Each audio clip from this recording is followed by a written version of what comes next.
Hello बच्चों, आज मैं सांतत्य तथा अवकलनीयता से संबंधित प्रश्नावली 5.1 का प्रश्न नंबर 25 बताने जा रहा हूँ। देखिए और समझिए।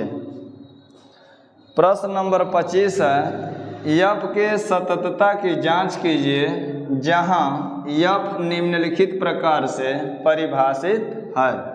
तो एफ एक्स बराबर दिया है sine x minus cos x, यदि एक्स बराबर नहीं है 0 के, -1 कामा यदि एक्स बराबर है 0 के। तो यहाँ से हल देखिए।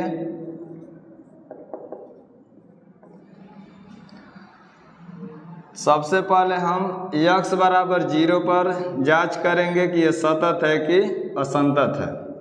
तो एक्स बराबर 0 पर एलचल ले लेंगे। एलचल का मतलब लेफ्ट हैंड लिमिट, बायां पक्ष सीमा।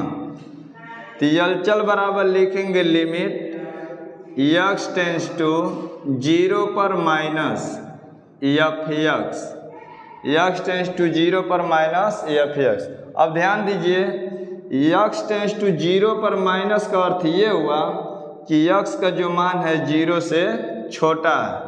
तो 0 से छोटा होगा तो x के बराबर हो ही नहीं सकता है। इसका मतलब x बराबर नहीं है, 0 को संतुष्ट करेगा।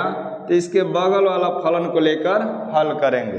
तो यहाँ पर लिख देंगे लिमिट x टेंस टू 0 पर minus sine x minus cos x।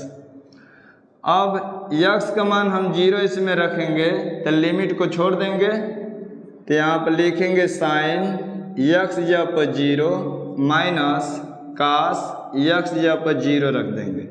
Sign 0 का मान 1 होता है, साइन 0 का मान 0 होता है, माइनस कास 0 का मान 1 होता है। तो साइन 0 का मान 0 लिख देंगे और कास 0 का मान 1 लिख देंगे। अब 0 में से 1 घटाएंगे तो -1 हो जाएगा। अब आरचल ले लेंगे। आरचल का मतलब राइट हैंड लिमिट, जिसको हिंदी में कहते हैं दायां पक्ष सीमा। तो आरचल बराबर लिखेंगे लिमिट एक्स टेंस टू 0 पर प्लस एफ एक्स। अब x टेंस टू 0 पर प्लस का अर्थ ये हुआ कि x का जो मान है 0 से बड़ा है। तो ध्यान दीजिए, x का मान 0 से जब बड़ा है तो x के बराबर हो ही नहीं सकता है। जब x का मान 0 से बड़ा होगा तो x के बराबर नहीं हो सकता है। तो हम कह सकते हैं कि x इज नॉट इक्वल 0, मतलब x जो है 0 के बराबर नहीं है, को संतुष्ट करेगा। जब इसको संतुष्ट करेगा तो इस बगल वाला फलन को लेकर हल करेंगे। तो यहाँ पर लिखेंगे लिमिट x टेंस टू 0 पर प्लस और लिख देंगे फलन sine x minus cos x। अब इसी में हम x का मान रखेंगे। तो x का जब मान रखेंगे तो लिमिट को छोड़ देंगे।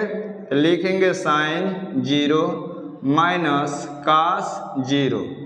अब साइन 0 का मान 0 होता है तो 0 लिख देंगे, कास 0 का मान 1 होता है तो 1 लिख देंगे।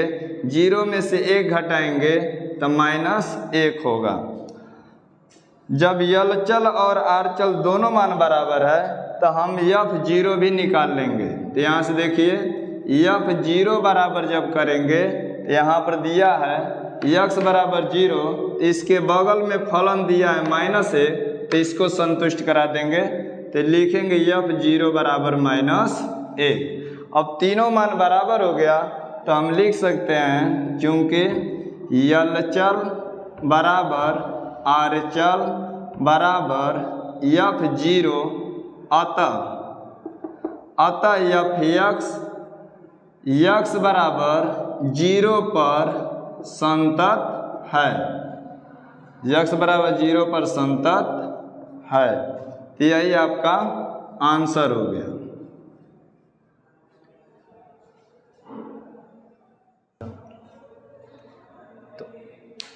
तो बच्चों, यदि मेरा वीडियो आपको पसंद आता है तो इसे लाइक कीजिए और चैनल को सब्सक्राइब कीजिए।